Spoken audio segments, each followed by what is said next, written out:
বন্ধুরা, আশা করি তোমরা সবাই ভালো আছো। আর যে যেখানে আছো অনেক ভালো আছো, সুন্দর আছো। আর তোমাদের দিনগুলোও আশা করি খুব সুন্দর কাটছে। তো আমি হচ্ছি ঝুমা, আর আমার নতুন একটা ব্লগে তোমাদেরকে জানাই অনেক স্বাগত আর অনেক বুক ভরা ভালোবাসা। আর আমার যেহেতু শরীরটা প্রচণ্ডই খারাপ, তার জন্য সত্যিই আমি ভালো নেই। আর আমার বাড়ির সবারই কিন্তু শরীরটা খুবই খারাপ, তাই তারাও কিন্তু ভালো নেই। যার জন্য আমি কিছুদিন থেকে চেষ্টা করলেও কোনো ব্লগ দিতে পারছি না বা ভয়েস দিতেও পারছি না। কারণ আমার ঠান্ডা লেগেছে, জ্বর এসেছে, এমনকি আমার ছেলে জিমি ও আমার বর, আমরা বাড়ি শুদ্ধ কিন্তু সবাই প্রচণ্ড অসুস্থ। তো আমি অনেক দিন ধরে চেষ্টা করছি ভিডিও দেওয়ার, বা ভিডিও করতেও পারছি না, ভয়েসও দিতে পারছি না।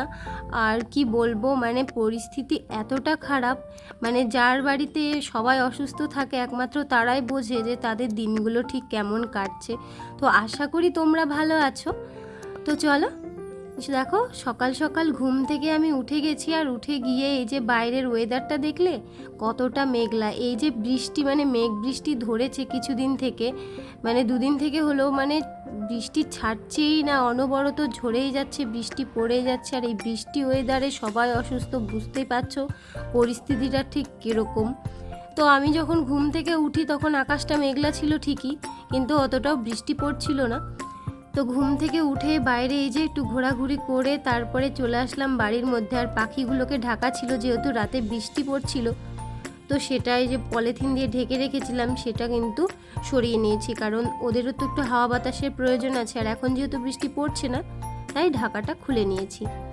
আর ভেতরে এসে এই যে ব্রাশটা করে নিচ্ছি। সকাল সকাল ঘুম থেকে উঠে ব্রাশটাই আমার মেন দরকার, তো যেটা আমি না করে একদমই কোনোভাবে কোনো কাজ করতে পারি না। তো ঘুম থেকে উঠে প্রথমেই আমি কিন্তু ব্রাশটা করে নিই। তো এদিকে ব্রাশটাও করে নিচ্ছি।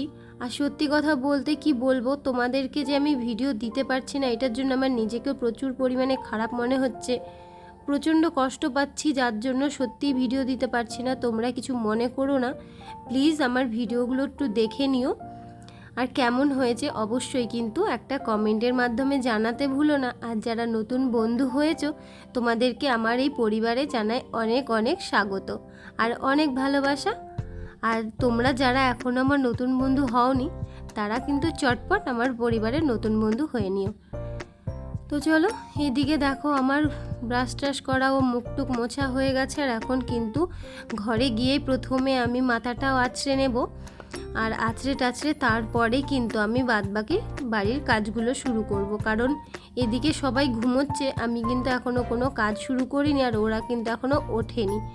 আর এই যে ভিডিওটা তোমরা দেখছো, সেটা কিন্তু আজ থেকে প্রায় 4 দিন আগেকার। মানে ভিডিওটা আমি শ্যুট করে রেখেছি, এডিটও করতে পারিনি, ভয়েসও দিতে পারিনি, আর তোমাদের সাথে শেয়ারও করতে পারিনি। তো যার জন্য আমার প্রচণ্ড পরিমাণে কষ্টই হচ্ছিল। তো ভাবলাম আজকে যা করে হোক ভিডিওটা আমি কিন্তু তোমাদের সাথে শেয়ার করেই দিই। তার জন্য আমি কিন্তু এই যে চলে এসেছি। তো চলো, এইদিকে আমি এইদিকে মাথাটাতে আছড়ে একটু জিমিকে আদর করে নিলাম। দেখো ও এখানে শুয়ে আছে, মানে আমি উঠে গেছি, মানে ও উঠে গেছে। আর এই দিনটাতে কিন্তু জিমিও ভালো ছিল, আর শুধু আমার বরেরই শরীরটা একটু খারাপ ছিল, আর বাদবাকি কিন্তু আমরাই মোটামুটি ভালোই ছিলাম। তো অসুস্থটা হয়েছি তার পরের দিন থেকে, মানে কি বলবো, পরের দিনের যা কষ্ট শুরু হয়েছে সেটা হচ্ছে আমার সঙ্গে। হট করে সকালবেলায় ঘুম থেকে উঠেই জ্বর চলে আসে, জ্বর চলে এসেই ব্যাস ঠান্ডা লাগা, সর্দি কাশি, বুঝতেই পারছো। তো তারপর থেকে আমি আর কোনো ভিডিওই করতে পারিনি। তো চেষ্টা করেও আমি করে উঠতে পারছি না, তো কি করব। এদিকে দেখো আমার থালা বাসন সমস্তটা আমি কিন্তু মেজে নিয়েছিলাম, আর এখন ধুয়েও নিচ্ছি। তো একটা একটা করে বাসনগুলো ধুয়ে নিচ্ছি। এদিকে জিম্মিকে খাওয়াতে হবে, পাখিগুলোকে খেতে দিতে হবে, মানে সকালবেলায় উঠে এই যে কাজ থাকে এদেরকে খাওয়ানো, তারপরে সংসারের সব কাজ করা, ছেলেকে তুলে ওকে খাওয়ানো, স্কুলের জন্য রেডি করা, বাড়ির রান্না বান্না সমস্তটাই কিন্তু ঘুম থেকে উঠে এই যে মাথায় নিয়ে ভেবে চিন্তে সমস্ত কাজগুলো করতে হয়, যে কোনটার পর কোনটা করব। আর তারপরে যদি থাকে নিজের শরীর অসুস্থ, তাহলে তো আর কোনো, মানে কি করব নিজে বুঝেই পাই না। নিজেকে মেনটেন করব না বাড়িঘর দেখব, না ঘর গোছাবো, না সংসার করব, কিছুই বুঝতে পারি না। তো বাইরেটা দেখো এখনও বৃষ্টি শুরু হয়নি, মেঘ মেঘ করছিল, হাওয়া বাতাস টানছিল, আর বাইরে কিন্তু এখন খুব সুন্দর রোদ হয়ে আছে। তো এদিকে রান্নাঘরে বাসন টাসন সমস্তটা মাজা ধোয়া করে নামিয়ে নিয়েছি। আর তারপরে এখন এই যে জল যেহেতু পড়ে, তো গ্যাস ট্যাস মুছে পুরো সেলফটাও মুছে পরিষ্কার করে নিয়েছি। আর এখন চলে এসেছি এই ঘরে। ছেলে যেহেতু রাত্রিবেলায় পড়াশোনা করে মানে বই খাতায় যে চৌকির উপরে রেখে দিয়েছিল, তো সেগুলোও গুছোতে হবে। আর আমি এসে আগে জানালাগুলো খুলে দিলাম। তো এখন ঘরের মধ্যে বেশ সুন্দর একটা হাওয়া বাতাস চলাচল করছে, তাতে কিন্তু খুব ভালো লাগছে। তো আমি বই খাতাগুলো একপাশে গুছিয়ে রেখে দিলাম, আর এখন বিছানার চাদরটা একটু টেনে নেব। আর এই যে আমার ছেলের কাজ দেখো, একটা শোলা ছিল, শোলাগুলোকে এই যে ভেঙে ওই প্যাকেটটা দেখছো চৌকির উপরে, এই প্যাকেটটার মধ্যে পুরে রেখে দিয়েছিল পরে খেলা করবে বলে। আর এটা যদি আমি এখন ফেলে দিই তাহলে ও কিন্তু ঘুম থেকে উঠেই চিৎকার শুরু করবে। তো তার জন্য ওর গাড়ির মধ্যে আমি এটা ঢুকিয়ে রেখে দিলাম যাতে ও পরে খুঁজে পায়। তো চলো এদিকে বিছানাটাও হালকা করে টান টান করে নিয়ে একটু ঝেড়ে টেরে নিয়েছি। আর এখন ঝাড়টাও দিয়ে নেব। আসলে সকালবেলায় ঘুম থেকে উঠে এখনো ঝাড়টা দেওয়া শুরুই করিনি, মানে কি বলবো কিছুই ভালো লাগছে না। তো দেখতে পাচ্ছ হাওয়া দিচ্ছে কি সুন্দর সকালবেলায়, বেশ একটু ঠান্ডা ঠান্ডা হাওয়া, মনটাও ভালো লাগবে, শরীরটাও ভালো লাগবে। তো চলো এদিকে ঝাড়টাটা দিয়ে নিই।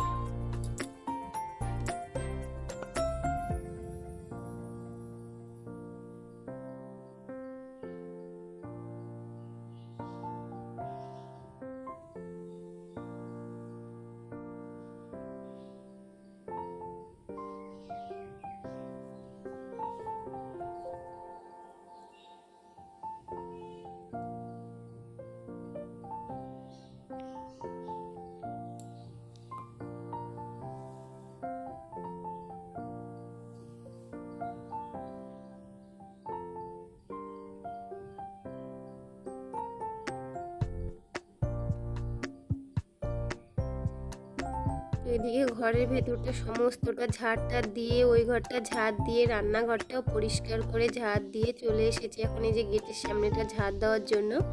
তো এই যে যতগুলো ধুলো দেখছো সমস্তটা কিন্তু এই যে জিমির কাজ আর আমার ছেলের কাজে, যে শোলা ভেঙেছে আর জিমি কাগজ ছিঁড়ে রাখে, এটা ওটা টেনে নিয়ে নোংরা করে, কেটে ছিঁড়ে দেয়।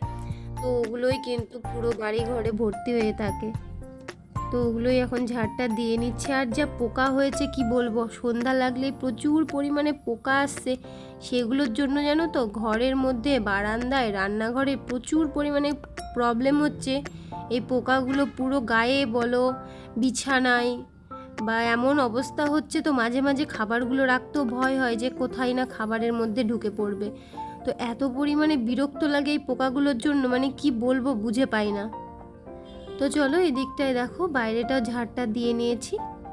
আর বাইরেটায় যে এসেই দেখি না প্রচণ্ড পরিমাণে মেঘ মেঘ হয়ে আছে, এই মনে হয় বৃষ্টি নামবে এরকম একটা ভাব। তো এই যে সামনেটা ঝাড়টা দিয়ে নিয়েছি। আর যেহেতু কালকে রাত্রে বৃষ্টি হয়েছে, তো তার জন্য না সমস্ত ছাদ বলো সমস্ত কিন্তু ভেজা হয়ে আছে, ঘরের সামনেটাও। তো কাদা কাদা হয়েছিল বলে যে জুতো টুতো পরে আসে, তো সেগুলো কাদা হয়েছিল বলে আমি এই যে এক বালতি জল দিয়ে পুরো সামনেটা ধুয়ে পরিষ্কার করে নিলাম। আর এই পাপোশটা দেখছো, পাপোশটাও কিন্তু প্রায় হাফ ভিজেই গেছে জলের জন্য। আর পা দিয়ে জলগুলো নামিয়ে নিচ্ছি, কারণ এই যে কাদা হয়ে আছে, পা দিয়ে নামালে এই যে জলগুলো নেমে যাবে, কাদাগুলো কিন্তু ধুয়ে যাবে। আর এরপরে যখন আমি ঘরটা মুছবো তখন তো সামনেটা মুছেই নেই।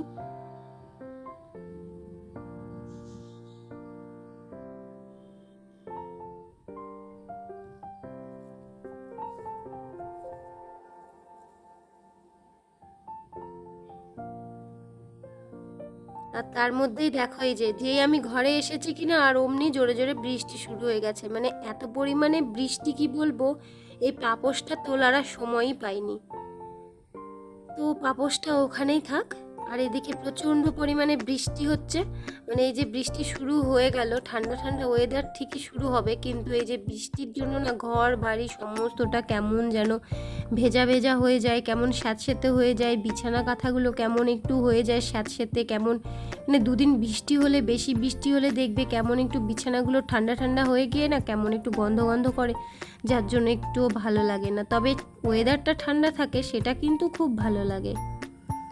তো চলো এদিকে ঘর বারান্দাটাও মুছে নিচ্ছি।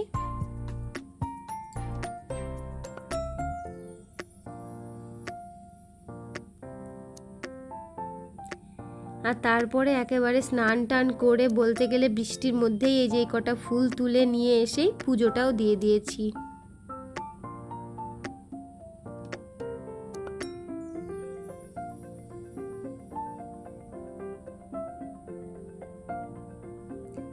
আর তারপরে দেখো এই যে টেবিলটা দেখছো, এই টেবিলটা ওই ঘরে ছিল, তো ভাবলাম ওই টেবিল, এই বড় টেবিলটা ওই ঘরে নিয়ে গেছিলাম আর ছোট টেবিলটা এই ঘরে নিয়ে এসে একটু গুছিয়ে রেখেছিলাম। তো পরে কিন্তু এটা কিন্তু আমার বুদ্ধি ছিল, আর পরে ওর বাবা বলল বড় টেবিলটা টিভির নিচে ওখানে মানাচ্ছে না, যার জন্য কিন্তু আবার এই ছোট টেবিলটা ও ওই ঘরে নিয়ে চলে গেছিলো, আর বড় টেবিলটা আবার এই ঘরেই চৌকির পাশে কিন্তু রেখে দিয়েছিল। তো দেখো এই ছোট টেবিলটা পাশে রেখে কেমন লাগছে অবশ্যই জানিও। ঘরটা মোটামুটি যেমন পেরেছি গুছিয়ে নিয়েছি। আর এদিকে সকালবেলায় এই যে চা, আর ছেলের জন্য ছেলেকে ডেকে তুলে দিয়েছি, তো ওর জন্য হরলিক্স আর আমার জন্য চা নিয়ে নিয়েছি, আর ওর বাবা এখনও ওঠেনি। আর এদিকে দেখো বৃষ্টিটা একটু কমেছে। তো তারপরে ওইদিকে ছেলেকে স্কুলে পাঠাবো বলে ভাত, মানে একটু সেদ্ধ ভাত আর ওইদিকে ডিম সেদ্ধটাও বসিয়ে দিয়েছিলাম, আর ছেলে বললো এখানে কিছু হোমওয়ার্ক বাকি আছে তো সেগুলোই করে নিই। তো ছেলেকে নিয়ে এখানে পড়তে বসিয়েছি, আরও হরলিক্স খেতে খেতে কিন্তু পড়তে বসেছিল। তো এদিকে ওর ইংরেজি, বাংলা, অঙ্ক প্রায় হোমওয়ার্কগুলো হয়ে গেছিলো। তো তারপরে যেই না স্কুলের সময় হয়েছে আর অমনি প্রচণ্ড পরিমাণে বৃষ্টি শুরু হয়ে গেছিলো, তো তার জন্য ছেলেকে না আর আমি স্কুলে পাঠাতে পারলাম না। তো ওই যে ঘরে ও বসে বসে এখানে খেলা করছিল, মানে ফোন দেখছিল সোফার ওপরে, আর আমি এদিকের ঘরটাও কিন্তু সমস্তটা গুছিয়ে নিয়েছি। তো তারপরে এই যে জিমিকে বাইরেও বসিয়ে দিয়েছি, মানে ঘরের মধ্যে চিৎকার করছিল, থাকতে চাইছিল না। তো আমি ভাবলাম আমি যখন এখানে রান্না করছি তোকে গেটের সামনে বেঁধে দিই, ও বাইরের ওয়েদারটাও দেখবে আর ওর ভালো লাগবে। তো এদিকে বৃষ্টি পড়ছে আর ও কিন্তু বাইরে বেরানোর জন্য প্রচণ্ড ছটপট করছিল, তো ওকে আমি একটু বকে একটু আদর টাদর করে দিয়ে এখানে বুঝিয়ে ওখানে শুয়ে রেখেছিলাম। তো তারপরে এই যে রান্না করে নিয়েছিলাম ডাল, আর এদিকে করছি একটু চাল কুমড়ো, তারপরে একটু ডাঁটা, একটু আলু দিয়ে একটু ঝাল। তো আজকে বেশি কিছু রান্না করব না, এই হবে রান্না, তার সঙ্গে করব কিছু রুটি, কারণ সকালবেলায় আমরা রুটি খাবো। তো চলো। তো এই যে গাছ দুটো দেখো কেমন লাগছে, এই যে সিঙ্গোনিয়াম গাছটা দেখছো সেটা কিন্তু আমি কালকে রাত্রে বসিয়েছি, আশা করি ভালোই লাগছে। মানে আমার তো খুব ভালো লাগে এই ছোট ছোট গাছগুলো, যখন আমি সামনে দেখি পুরো বাড়িতে তখন কিন্তু আমার খুবই ভালো লাগে। তো এদিকে রান্না করে নিয়েছিলাম ডাল, আর এদিকে করেছিলাম এই যে তরকারিটাও করে নিয়েছি, আর তার সঙ্গে কিন্তু রুটি করে আমরা সকালে খাওয়া দাওয়াটাও সেরে নিয়েছিলাম। মানে সকাল দুপুর বলতে পারো রান্না কিন্তু একসাথেই হয়ে গেছিলো। তো ওই যে রান্নাঘরটা পরিষ্কার করে গুছিয়ে নিয়েছি, আর এই যে যেই জিনিসগুলো দেখছো সেগুলো কিন্তু আমার অনেক কষ্ট করে কেনা সংসারের টুকিটাকি জিনিসপত্র, যেগুলো মানে আমি প্রচণ্ড পরিমাণে এই জিনিসগুলোকে ভালোবাসি, কোথায় ভেঙে যাবে বলে নিজে ইউজ করতেও ভয় পাই। তো এদিকটায় দেখো পুরো আকাশ মেঘলা হয়ে আছে, আর বৃষ্টি অলরেডি কিন্তু হয়ে যাচ্ছে ঝিরঝির করে, কোনো বন্ধ হওয়ার নাম নেই, জানি না কবে বন্ধ হবে। আর এই স্নেক প্ল্যান্টের বেবি প্ল্যান্টটা না আমার এত কিউট লাগছে, মানে কি বলবো, প্রচণ্ড আনন্দ হচ্ছিল যে কোনো ইনডোর প্ল্যান্ট থেকে যদি কোনো বেবি প্ল্যান্ট বেরোয় জানবে প্রচণ্ড পরিমাণে সত্যিই কিন্তু ভালো লাগে, তার থেকে কিন্তু আবার একটা নতুন গাছ করতে পারবো সেটা ভেবেই কিন্তু বেশি ভালো লাগে। আর এদিকে দেখো বসে পড়েছি ফ্যানের নিচে, আর বাইরের কিন্তু ওয়েদারটা দেখছিলাম। আর ওরা যেহেতু ছিল না, ওরা গেছিল ওই বাড়ি এই যে মাছ আর এই যে শাকটা আনতে, তো এখন নিয়ে চলে এসেছে। তো তারপরে আমরা খাওয়া দাওয়াটাও কিন্তু সেরে নেব। আর বাইরেটা এখন না আর বৃষ্টি পড়ছে না, মাঝে মাঝে বৃষ্টি পড়ছে, মাঝে মাঝে কিন্তু বৃষ্টি বন্ধ হয়ে যাচ্ছে। তো তো চলো, এইদিকে আমার জন্য আমি খাবার বেড়ে নিয়েছি, আর ওদিকে ওদের খাওয়া হয়ে গেছে। জিশানকে আমি খাইয়ে দিয়েছিলাম, আর বললাম যে বরের শরীরটা ভালো না, তার জন্য কিন্তু ও কিছুই খেতে চাইছে না। তো তারপরে প্রায় বলতে পারো 1.5 থেকে 2 ঘন্টা কিন্তু আমরা ঘুমিয়ে গেছিলাম। তারপরে এই যে সন্ধ্যা হয়ে গেছে, আর বাইরের লাইটটাও দিয়ে দিলাম, আর এখনও কিন্তু ঝিরঝির করে বৃষ্টি পড়েই যাচ্ছে। ওয়েদারটা যেহেতু খুব সুন্দর ঠান্ডা, তার জন্য ঘুমটাও কিন্তু খুব সুন্দরই হয়েছিল।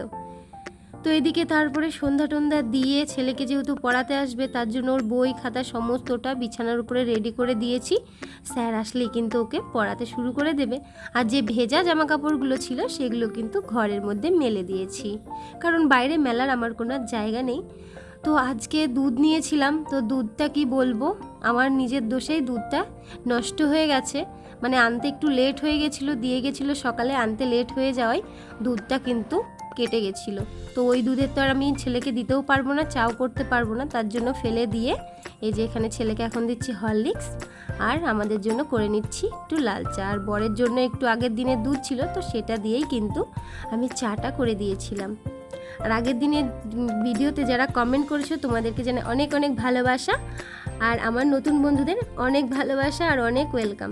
এদিকে জিমিকেও আমি খাইয়ে দিলাম। তো চলো, আজকের মতো ব্লগটা আমি এখানে রাখছি। আশা করি তোমাদের ভালো লাগবে। যদি ভালো লাগে তো একটা কমেন্টের মাধ্যমে আমাকে জানিয়ে দিও, আর একটা লাইক দিয়ে চ্যানেলটা সাবস্ক্রাইব করে কিন্তু আমার পাশে থাকতে পারো। আর নতুন বন্ধু তোমাদের কিন্তু অনেক অনেক ওয়েলকাম জানাই। তো চলো, টাটা।